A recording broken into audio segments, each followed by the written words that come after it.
Hello mga butter, magandang araw dito sa bagsayang buhay sa likod ng bahay. Ngayon ay pakikita ko sa inyo kung paano ako magtanim ng kamatis dito sa galon. Nung araw na nagtanim ako nung araw nito, sa bote lang ng soft drinks.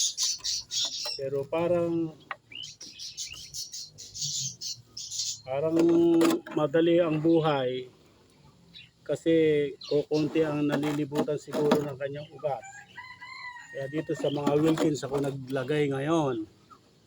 Pakikita ko sa inyo kung paano ako magtanim. Ayan o, patuwad. Kasi dito sa akin, nagtutubig pagkatagulan ng paligid ng aking bahay, aking bakura.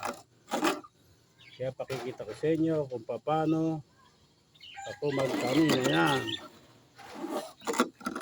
Itong lupa nito ay may halo ng rubbing soil, mga ipot ng manok, rabbit, na inista ko.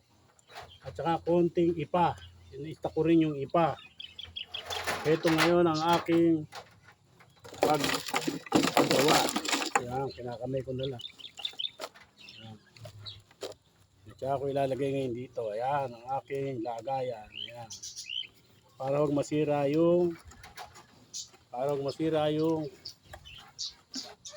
puno ng kamatis. Malaki naman kasi yung yan, kakalagyan ng lupa, kalahati. Kanya lang mga butter ang paggawa ni Papa Jack ng pagtatanim ng kamatis at talong dito sa plastic galon. Kamayan ko lang. Ganyan lang butter ang ginagawa ko. Nung araw kasi bote-bote lang ng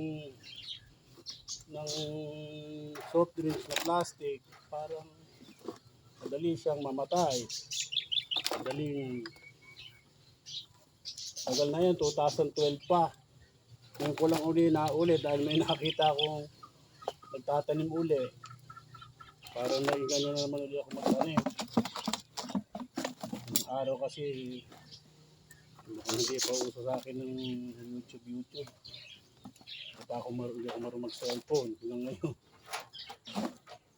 Ganito lang oh. Simple lang. Ayan.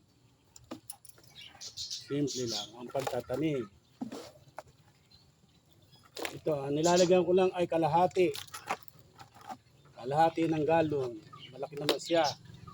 Kasi pag maglalagay ako ng uli, ng abono na mga ipot-ipot na mga hayop, mga binulok na dahon-dahon ng mga prutas, yan ang kinalabasan sa ilalim. Yan.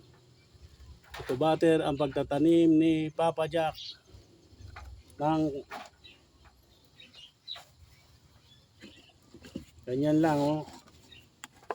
Pagtatanim ni Papa Jack ng kamatis sa ay kahirap ng walang ano gagawin ko. Okay na, ganyan na lang. Ito, panurin nyo ang kinalabasan. Ayan, ayan ang pulang kamatis ko. Ayan, oh, tama na itong kalahati. Andyan na yung konselalim. Yan, may sulutan ako ng plastic. Diyan ko siya nilalagay. At kinayarian ay hayan. Ayan, oh, naglagay ako ng ng kahoy. Ayan, oh, yan. Yan ang kinayarian ng aking tinanim ngayong araw nito mga butter. Ayan o.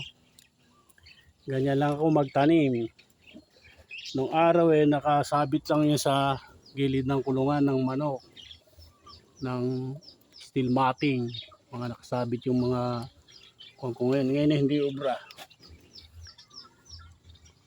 Kaya hanggang sa muli mga butter, ganyan lang ang pagtatanim ni Papa Jack. Dito sa masayang buhay, sa likod ng bahay. Salamat sa mga nanonood nito. Maraming salamat po sa inyo. Hanggang sa muli. Dito sa masayang buhay sa likod ng bahay. Okay, bye-bye.